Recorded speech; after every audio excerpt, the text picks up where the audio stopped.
All right, thank you everyone for bearing with us there. So sorry. We moved locations. And Cynthia, you're on. Michaela's gonna share your presentation. Can you hear us? Yes. Can you hear me? Yes. Yes, we can. Thank you. Well, you'll just have to imagine my beautiful face as I walk through this.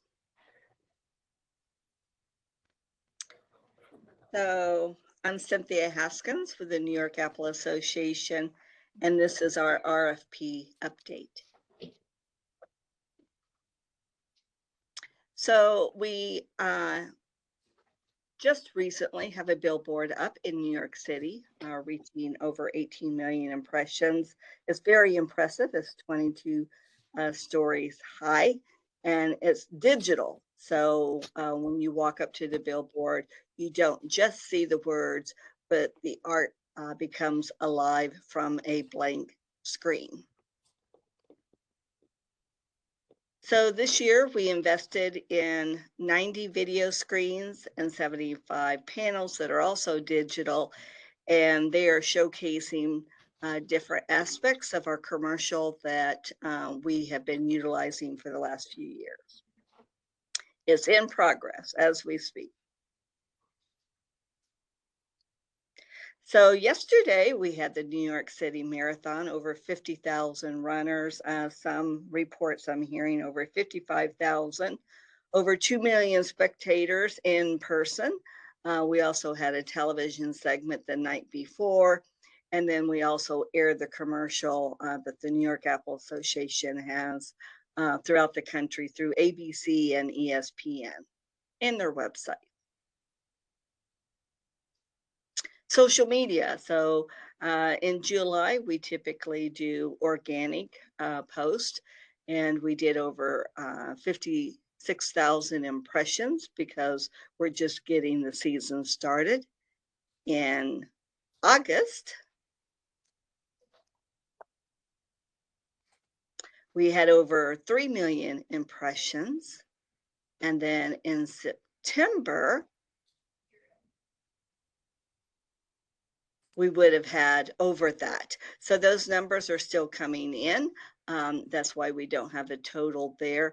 You always have a little bit of a lag time between months because people are still viewing the different social media posts. So we're seeing a good increase in engagements and clicks.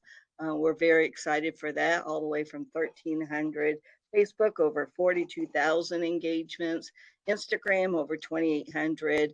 And then for TikTok, which is relatively new to the association, over 300,000 video views.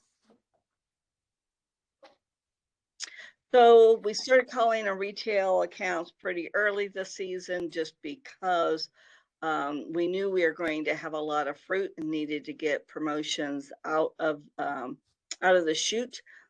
So we have called on 42 retailers. Here's a list of a few of them, all the way from Acme, Albertsons to Whole Foods and everything in between. If we can go to the next slide. Here's a continued list of the retailers that we're calling on. And we have 28 confirmed with promotions and counting. So we always like to talk about the type of promotions that are popular. Last year seemed to be point of sale year. This year we're doing a lot of geo-targeted promotions, just like we did last year. BOGOs are already showing favoritism among the retailers. We have a lot of display shippers out in the stores, a lot of the digital ad campaigns, volume programs. We had an uptick on display contests that are running as we speak, and the circular ads, we're seeing an uptick in those this year. So here's a couple of ads that we've done. You'll see that the Aldi Savers ran New York Apples on a feature. What's the difference between a feature and a sub-feature? A feature ad is large and prominent, and the bottom row would be considered a sub-feature. So we're getting a lot of good action with features this year to this end. Here's another ad that we're doing. This would be a feature ad. And another. So we're getting a lot of front and center ads, and we particularly like that because typically if you get an ad, you're also getting a larger display area within the store. Some other ads that we're doing, buy one, get one free, mix or match, and another ad showing in our popular tote. So here are some of the retail displays that are happening already this season. So we've had the big flavor campaign running for the last couple of years. It's definitely popular. People like the optics. So this store went on out and built a very nice display. Here's another store showing our totes out in the store in a big way. So this is a lot of retail space. We call it retail real estate, and that's hard to come by. So anytime you start getting large displays, we're certainly excited to see those. Another very large display of New York apples in tri-wall bins. Again, the big flavor display shippers out in the stores, motivating the retailers to build very large promotional displays. Very impressive. Another large display that a store has done for us. And another one. And another display. Another fall display that we're doing. So we also promote the interactive map on our website. This map shows where consumer can go for apple picking, where they can go for apple cider, whether that's hard cider or fresh cider, where the orchard farm markets and the farmers markets. So I also wanted to mention that we teamed up with the New York Cider Association and sampled an apple salsa recipe in Rochester, and also participated in the New York City Cider Festival last year. We are doing it again. We just had the festival here in September, and we had a nice recipe that mirrored that. And then we're looking forward to the New York City Cider Festival coming up within a few days. Yeah. Okay. And then, so we secured trade advertisements in the Produce News, the Packer, and Now You Know, and Produce Business, and the Snack. We also get public relations stories. This is where we pitch to them, or they come to us and interview us for articles. And we've already reached over 1 million readers for July, August, and September. We secured additional articles on a website, WN.com, Morning Clips, Yonkers Times, Fruit Growers, Newsbreak, Livingston County News, and Sunny Cobble-Still. And we also have some stories that came up for the Big Apple Crunch promotion that happened in October, and we're still securing the readership on those. So here's a copy of some of the trade ads that we do digitally and print.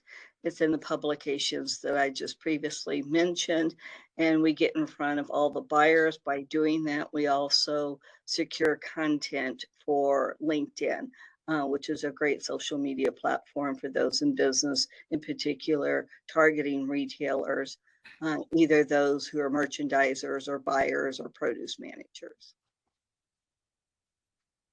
So we're just getting the season started, so we'll have much more to report as we get into the season, but it's been a good kickoff, if you will. We're promoting a lot of bags this year because we have smaller fruit this year, and we're trying to make sure that we we promote as often and as with as many retailers as possible. So what questions do you have? I'm happy to answer them. Cynthia, it's Randy. I have a question. On these displays that get created in the grocery stores, how do they come about? How are they funded? Is New York Apple giving an incentive to do these? How does it happen? So it happens in a multitude of ways.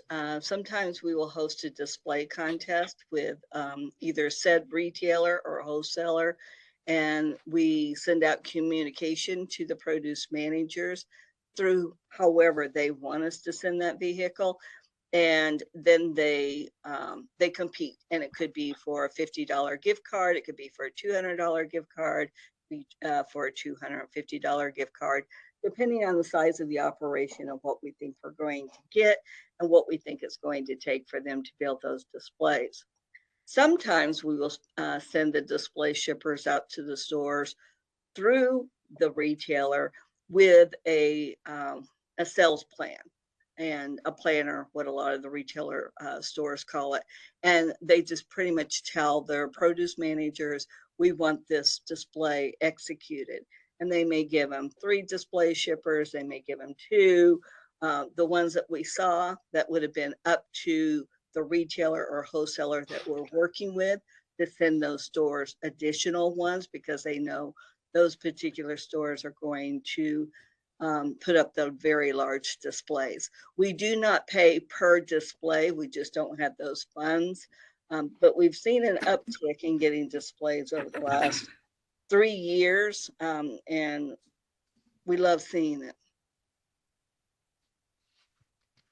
I noticed in one of them that Honeycrisp was 99 cents a pound. Is there promotional money or are they just using that as a leader or what?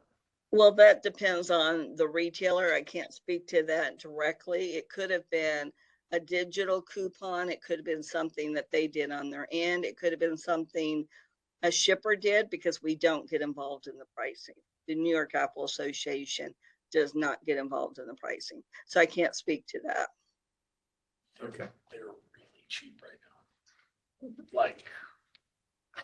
Really. Cynthia, can you give us an idea of how many displays are out there and sort of geographically where they are? I can't at this moment because they're happening and they don't report at the time they're doing them. If it's a display contest, they report post promotion. And since we're just now getting into November, usually the fall promotions go throughout November. So we're in the middle of it for the fall. Cynthia, how many Tri-Wall bins have you shipped? So I don't ship, so I can't tell you that. What we do at the New York Apple Association is we create the design and we make those available with the Tri-Wall bin manufacturer, and then they work with the individual packer shippers to order those. So since I'm not on that end, I couldn't tell you. Now, if we have a promotion with a particular wholesaler or retailer to move Tri-Walls, at the end of that promotion, then I would get that accounting as backup. But since we are not behind the shipment of that, I couldn't tell you, especially right now, since the season just really got started. Can you clarify the contest, how the contest works? Is that so? New York Apple sets up a contest with retailers, and then individual stores compete for a prize from New York Apple. Is that how that works? Correct. Okay. And we work in tangent with the wholesaler or the retailer to determine the criteria.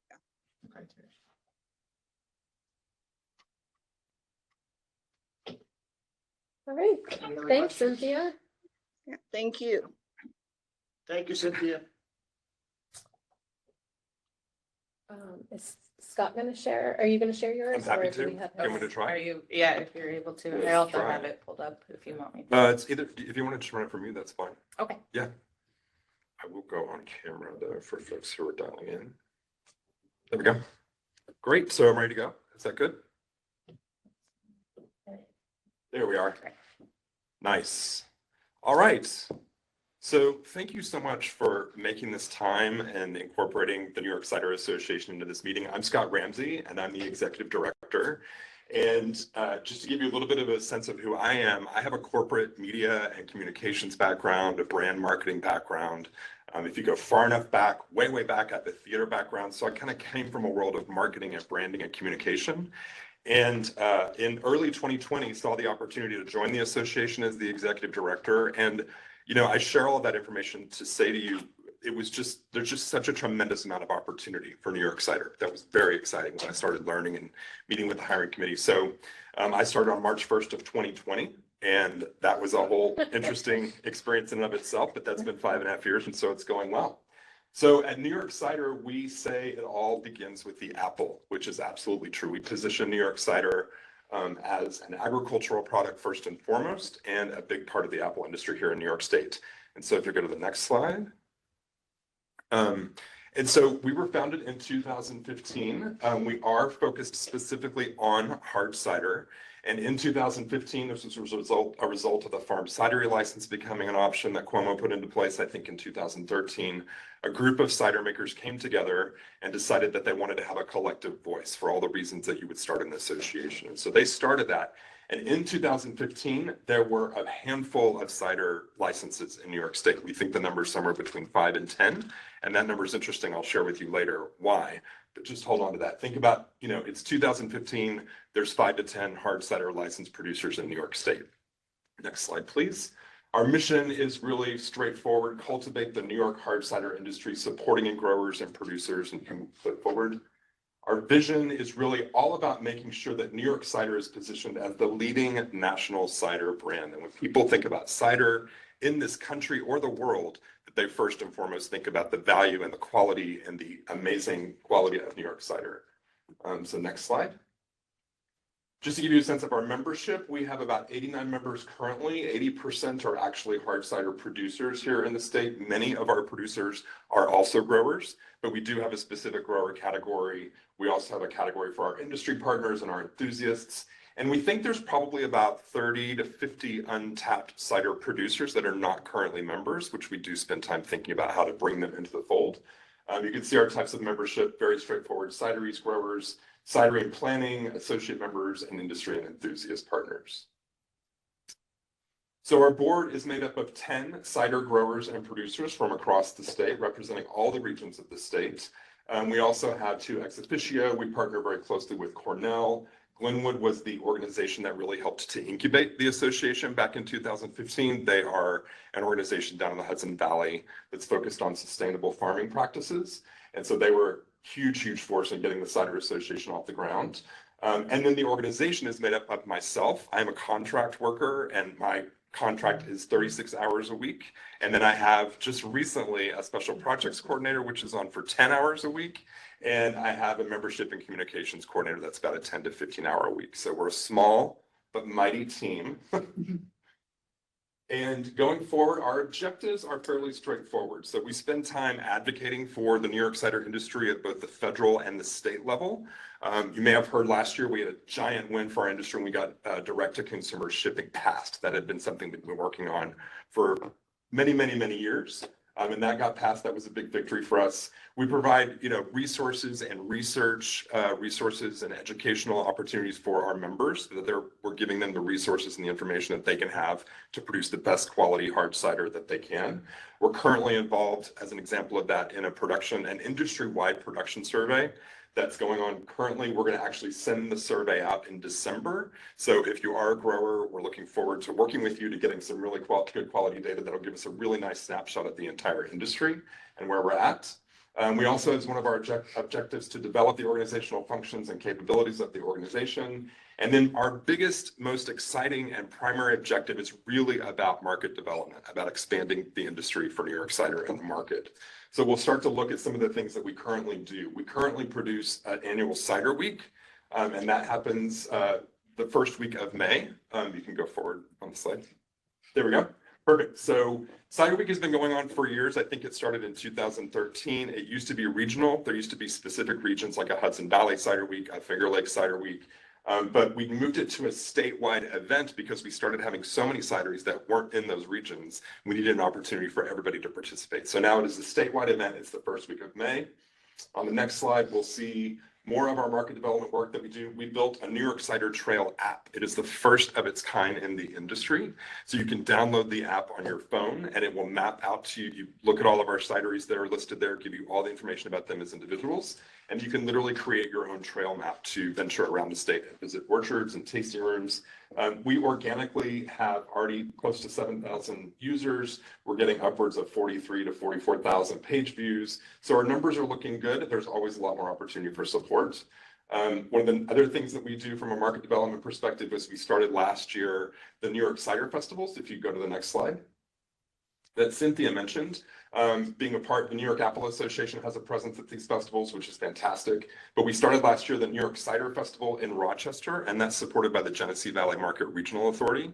We have 14 to 15 cideries. We just had it in September, so we had 15 cideries show up this year, 300 consumers, and all the exciting bells and whistles that go along with that. As part of these festivals, we also do a cider and cheese pairing session. So you can actually add this onto your ticket and it gives you more of an educational opportunity to sit down, hear from a cider maker, think about how to pair cider and bring it into your menus, which is a really great opportunity. And then the next slide is all about our New York Cider Festival in New York City. This is twice as big as the Rochester event. This was last year. We had 600 consumers there, 30 cideries pouring ciders. We did the cider and cheese pairings there as well. And then we've got the one coming up for this year, a week from this Saturday. So on November 15th, we're getting excited about that. It's going to be at City Winery down in Manhattan. So we developed a partnership with them, which we're really excited about. So these are our big sort of consumer-focused, consumer-facing events that we're really thrilled to be actually doing this programming now and reaching a lot of consumers and giving them an educational opportunity to enjoy hard cider. The other thing that we've done is we have launched the New York Cider Mark. And what this is a collective mark that is licensed to our members for use on their labels. You can go to the next slide. And so the idea is when you see this mark on a label of hard cider in New York State or anywhere for that matter, that means that that cider is made with 100% New York State apples. Again, we talk about New York cider being an agricultural product first and foremost, and made with some of the best apples in the world, because the best apples in the world make the best cider in the world. And we really are really excited about the fact that we can talk about New York apples in such a wonderful way. So this mark we launched, and we're getting our users, our members, to use it more and more. If you go to the next slide, you'll see some examples of use. There it is on some of the labels. You know, you can look for it, and that means that those ciders are all made with 100% New York State apples. So the next slide really is talking about, back in 2020, we did our first economic impact study. And we discovered in that study that we are a 1.7 billion industry. So total annual economic impact, $1.7 billion. You can see all these other numbers here, 4.2 million gallons sold a year. This study identified and cleared up for us that there are over 125 licensed hard cider producers in New York State. We are about to, as part of our industry production survey that we're doing currently, we're going to do a reboot of this economic impact study. And we anticipate that those numbers have grown quite a bit. But these are really substantial numbers. You see the amount of tourism opportunity that's here, 1.1 million cidery visits, the tourism spend, taxes, wages. So we were really pleased with these numbers and looking forward to seeing some growth in those numbers when we do our reboot at the end of the year. So I share this information to just sort of do, you know, if we're doing some kind of rough data on where this industry is at, and what I was talking about at the very beginning about the opportunity that I think is so high for New York State and the New York cider industry. So New York Wine, which is an awesome colleague of ours, they do tremendous work. They were formed in 1985. They get about 1.2 in state support every year to do their work. And if you look at that over the course of time since they've been in existence, they have a $15 billion annual impact right now. So you can see the return on the investment of what that money looks like. And this, again, this is super rough data, back of napkin thinking. But the indication that I want to make is if you look at where the cider industry has come in just the last 10 years, we're getting about 76 to 120, I think, in state support on average. And you look at our annual economic impact, which is a number that's 5 years old, you can see that the investment of support into the work that we're doing and the growth of the industry is really pretty spectacular. There is a huge opportunity here for New York cider and for the state and the agritourism aspect of what we do. If you can go to the next slide. There's also a really exciting opportunity in the cider industry in general, because I don't know if you're hearing, but alcohol sales are taking a pretty big hit. And there's a lot of worry and crunch time happening in the spirits and the wine and the beer space. Obviously, we're being super conscientious as well, but the cider industry is continuing to expand. And there's a lot of reasons why that's the case. One of which is that a lot of consumers are now looking for like a low alcohol or a no alcohol beverage.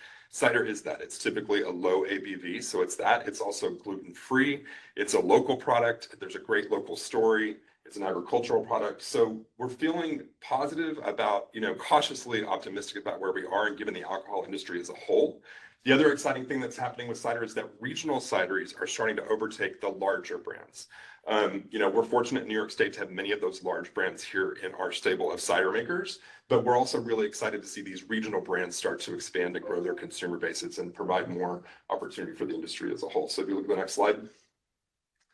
Just to give you a sense of the industry landscape. So my colleagues in the Northwest Cider Association have a fully formed, full-time team of people all doing their own specialties. They get a tremendous amount of support through specialty crop grants, obviously because that region of the country grows so much more fruit. There's a lot of financial support there for that.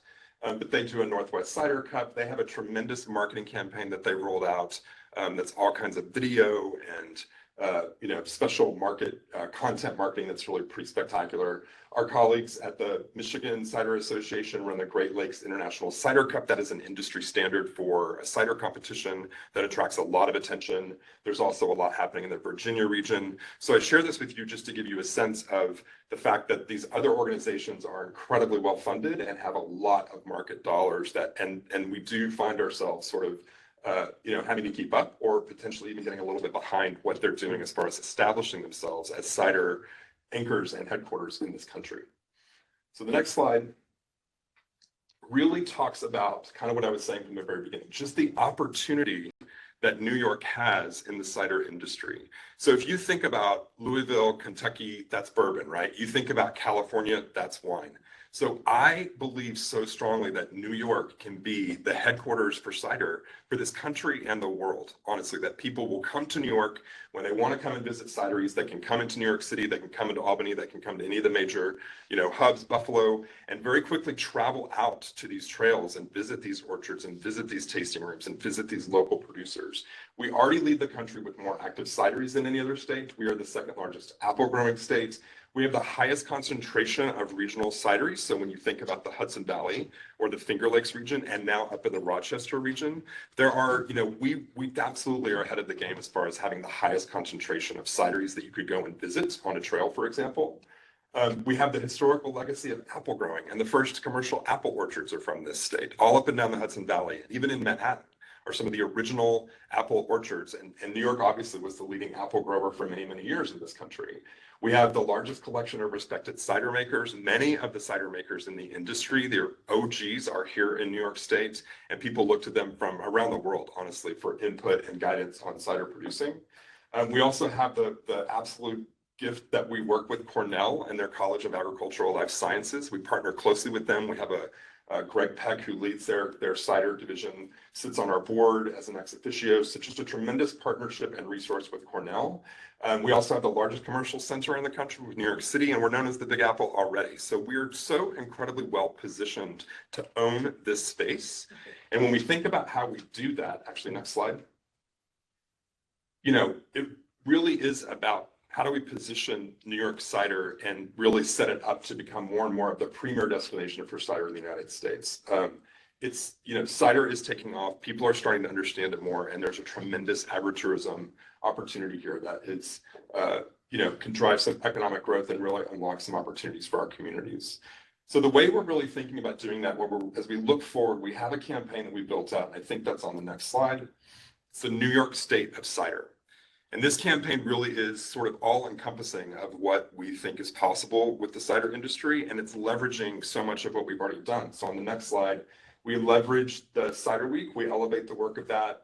We want to increase performance of the New York Cider Trail app. We want to build out additional festivals, increase the use of the mark, really develop a consumer awareness campaign. Some of the new pieces of that are YouTube and a content marketing video series called The Cider Table, which is a big lift, but a really nice piece of video that would be competitive with what's happening in the Northwest and other regions of the country, but really establish New York cider as the quality cider that it is.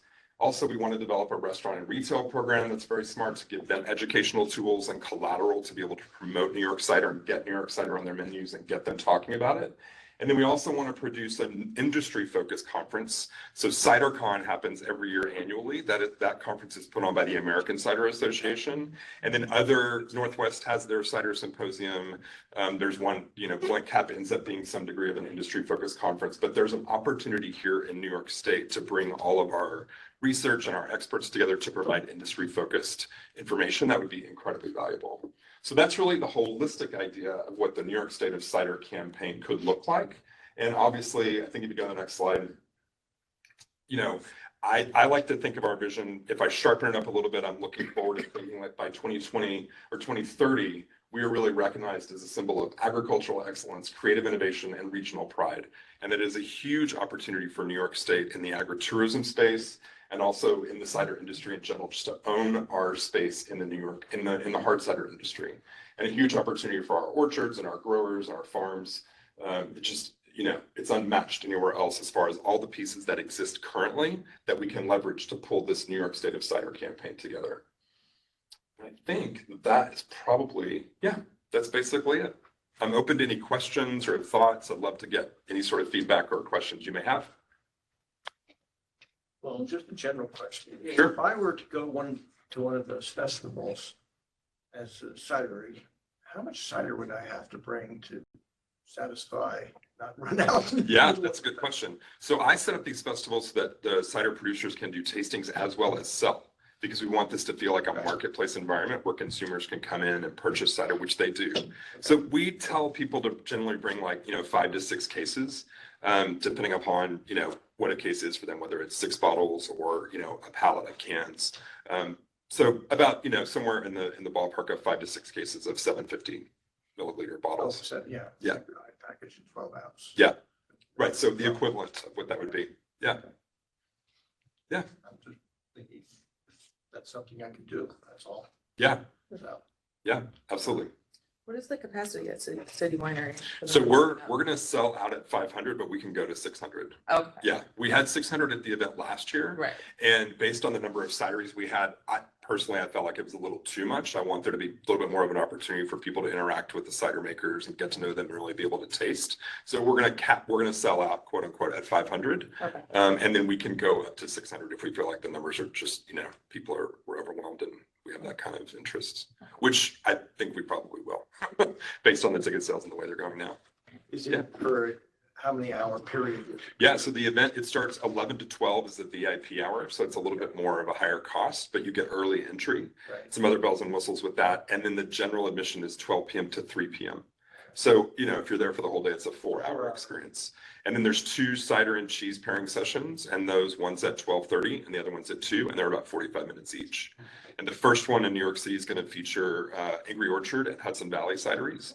And then the second one is featuring cideries from the Ithaca region, from the Ithaca area, Finger Lakes. Yeah. Are the cheeses all New York too? They are. And City Winery is helping us curate the Okay, cheese good. of this. I bring in a cheesemonger. We have a cheesemonger that we work with, Rachel Freyer, who has the Cheese Club. She's up in the Trumansburg area, but she comes in to help coordinate everything and create the pairings. So at the cheese pairing session, we have the cider maker, we have Rachel sort of talking the guests through, like, this is how to think about pairing. We also provide a cider and food pairing guide at the event. That's one of the giveaways that's in the swag bag. And that sort of helps people think about, contrasting, complementing, how to think about pairing cider and bringing it into their daily menus. It's 2 of my favorite things.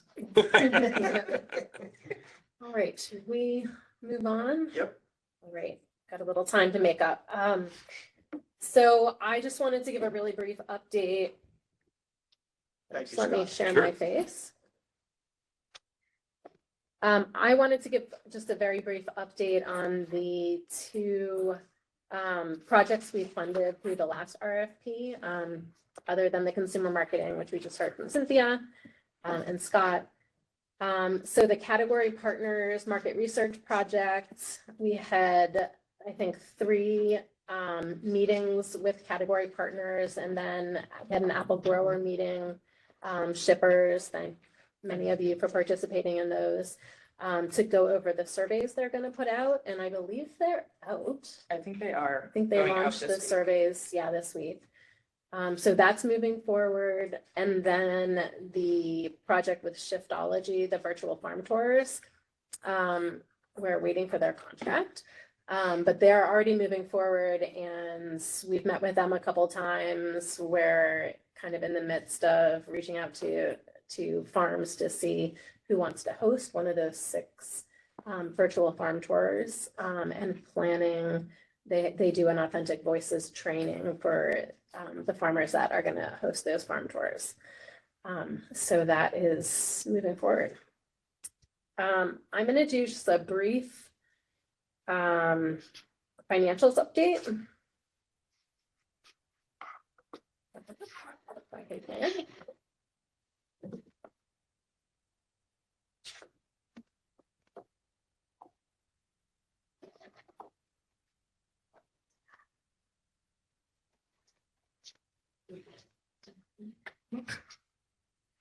I could do it.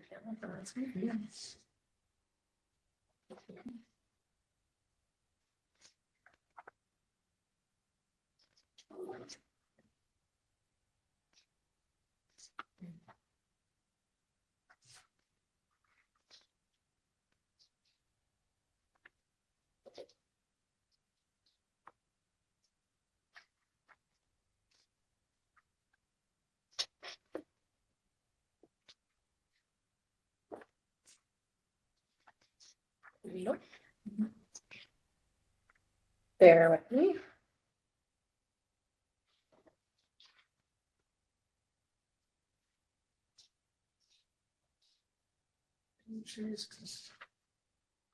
Instead of applications from this.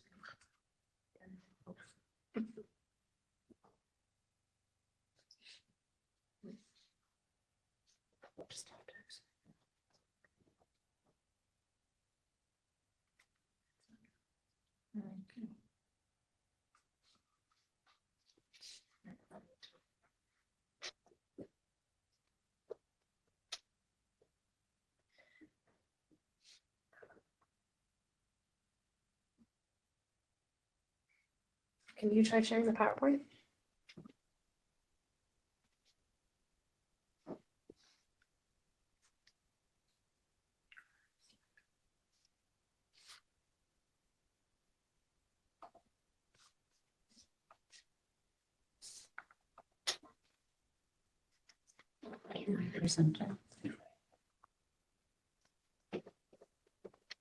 There we go. All right, and just move forward to the finance part.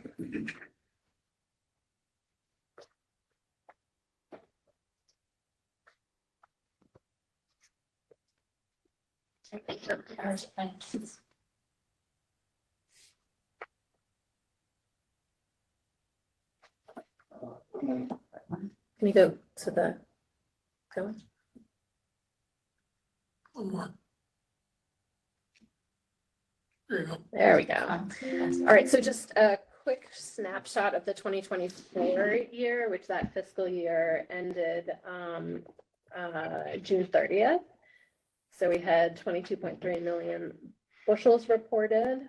That's our 5-year average, and then in the past year, we are up to about 20.8 million. Number of growers reported slightly down. Of course, we're still pulling in some 2024 reports as we go into the next year. And the fiscal year assessment income, just about the same as the past 5-year average, at 1.9 million. Go to the next one. The most recent quarter that closed, we actually included numbers through the end of this month. Our 2025 Q1 plus a month income is about $383,000. And that is really most of the crop year 2024. and previous audit income from past years that we're collecting. So we haven't started collecting 2025 income yet at all. We just mailed out. Just got it. Yeah, we just mailed it out. Literally just saw it. So that's usually what's coming in our last quarter is that $400,000 number. We are continuing to do audits, and one thing we're finding is that we don't have a great handle on sales going out of state. Often when we do these audits, we're comparing the declaration of harvest to the sales reported. And when we find a big discrepancy, we're going to the grower or shipper and saying, hey, what's going on? What's causing this discrepancy?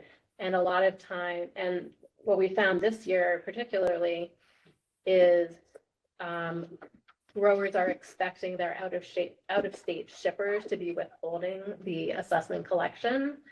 And sometimes they are, but we're not ending up getting a check. And often they're not, because they don't have to, because the regulation is the grower has to, yes. Yeah, the grower is supposed to. I think part of it is too, they don't know they're supposed to report, and we don't know who they are, so we're finding this It's a whole- little confusing, so we're gonna try and get some clarifying language out there. We do have some out-of-state shippers that do withhold and they pay us. So I think they're doing it because their growers want them to do that. So that's one thing we're looking into. But our recourse is against the grower. That's a little wonky. Or the recourse is against the grower. Yeah. If the out-of-state shipper is not sending the payment. You have no recourse against the out-of-state guy. He's not in our. Right. Okay. Except, So- Don's pretty tough on the phone. So, If they're taking it out, they're gonna pay it. I mean, if yeah. they're out they're of state, they're taking taking it out, they're gonna have to pay Yeah, it. that would feel. that would And we feel- have, I mean, Never get paid. when we have found that Yeah. be the case, we have gotten payments from them. Yeah. Okay. Yep. All right, so I'm not sure we have a lot of public on the call, but if anyone does want to comment, please put your name and organization in the chat, and I will unmute you. We do ask that people keep comments focused on the theme of the meeting, which is the goals and priorities of the AMO. Looking at this year's RFP, and questions about any of the funded projects.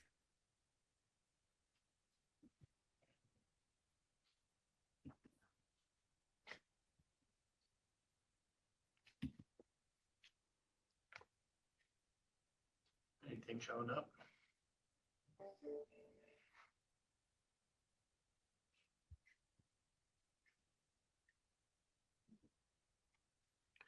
I think we just have Jim, basically.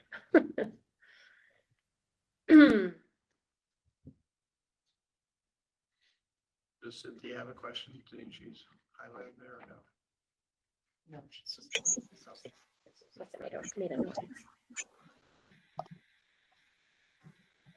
All right. Okay. Great. Somebody raised their Somebody's hand. raised Here's their your hand. hand.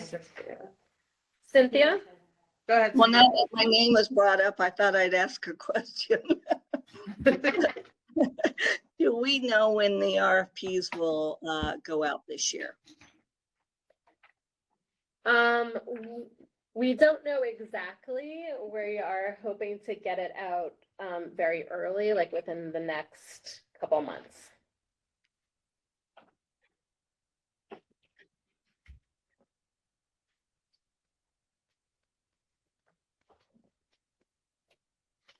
All right, Okay, sounds like no public comments.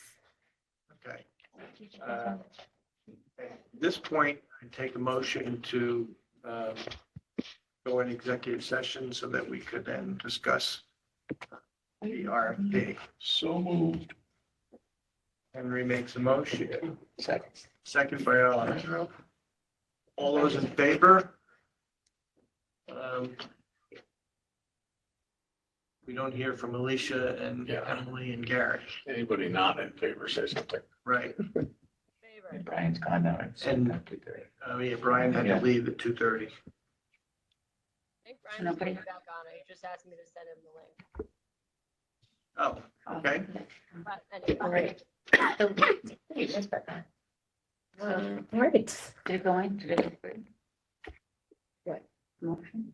Yes. Okay, I just made the motion, Alondra seconded. okay.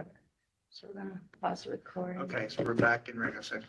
Just to report that we worked on our RFP goals for the year, and that they will be worked on in the next month or two to then be set out by the department. And I believe there's no further business for today's meeting. Is that correct? Correct. Okay. I'll take a motion to adjourn. Adjourned. Second by Henry. Okay. All those in favor? Aye. Opposed? Don't hear any opposition. So we're so moved and adjourned. Thank you. Thank you.